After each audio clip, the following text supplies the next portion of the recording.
Graffiti as Art in the Urban Landscape. This visual essay is an examination of graffiti as an expression of ideas and its reasoning for the use in the urban landscape as its canvas.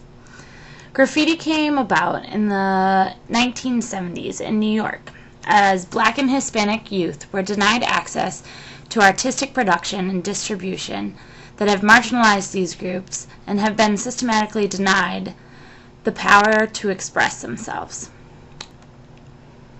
This was the first time that graffiti was being noticed within the urban landscape. Writing on walls are the oldest ways for human expression. Pictorial expressions of walls preceded language in primitive times and can be seen as a re-emergence in New York, only now spreading globally as an artistic and political form. Tagging stories or tracing of presence of whom was within a certain space has been done for ages.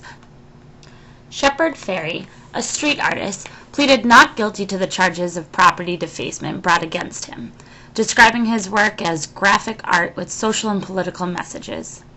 Fairey became famous after creating the Obama Hope poster that became featured in the past year's political race. So the charges that were being brought against him were denying him the ability to produce work that is now known and loved by many. So the question becomes, should someone be punished for their work? And when does graffiti art become not just art or not just property defacement? Or is graffiti simply just a form of writing and tagging?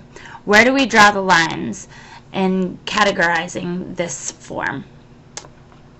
Hugh O'Donnell, a College of Fine Arts professor of painting who teaches CFA's site-specific art course, was asked about his views by BU Today on graffiti. O'Donnell states that graffiti is literally the writing on the wall, the voice of those who cannot find any other way to publish their thoughts anonymously. When asked if graffiti can be classified as art, he said graffiti can be art. Art is what you call something when it carries significant human symbolic expression. There are many reasons and messages that are placed within the urban landscape through graffiti. Graffiti is transforming blank walls into walls of character and life. Banksy is a UK artist who is well known for his bold markings shown here. What is being said through his graffiti? Are these children looking for paradise, and is it something that's just beyond their reach? This politically charged piece, I feel, questions the needs of who needs to be searched and what is being reinforced.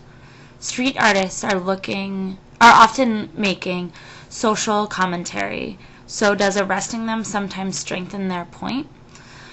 It strengthens their authority, Brown says, rather than their points. Being notorious is an essential ambition of a graffiti writer. One way that Banksy has also made himself notorious is for his work in remixing and recreating well-known artistic pieces, like this rendition of Ed Hopper's famous piece. He's taken something that is known by society to be viewed as art and twisted it and shown us that graffiti can also be art, only with their own twist and mix on it. One of the most ambitious desires of many graffiti artists is to tag a piece of the city which seems unreachable and placing their statement for all to be seen. The location and surface for which these artists are presenting their work says a lot about what is trying to be said. Freedom of graffiti and its ability to be anywhere and everywhere, and sometimes daredevil places, it is made to give a romantic edge and powerful exposure. The graffiti movement is utilizing the public to spread its ideas. It's the survival of the fittest.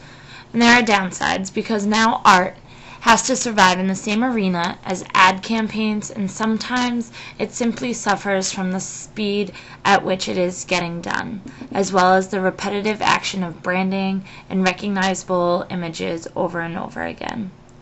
Trains allow mobility as a stomping down ground and stamping ground, both literally and metaphorically.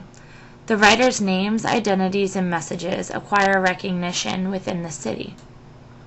This awareness and need to be seen by the public eye is making a very bold statement that says, I would rather have you hate me than ignore me. Art and visual culture is forever changing and adapting to its environment. It is a tough world to be seen in, and yet the urban artists are fighting a fight for space, respect, and recognition. And this will forever be the case until there is a space for them to be received and adored for their art form without any backlash or criminality attached to it.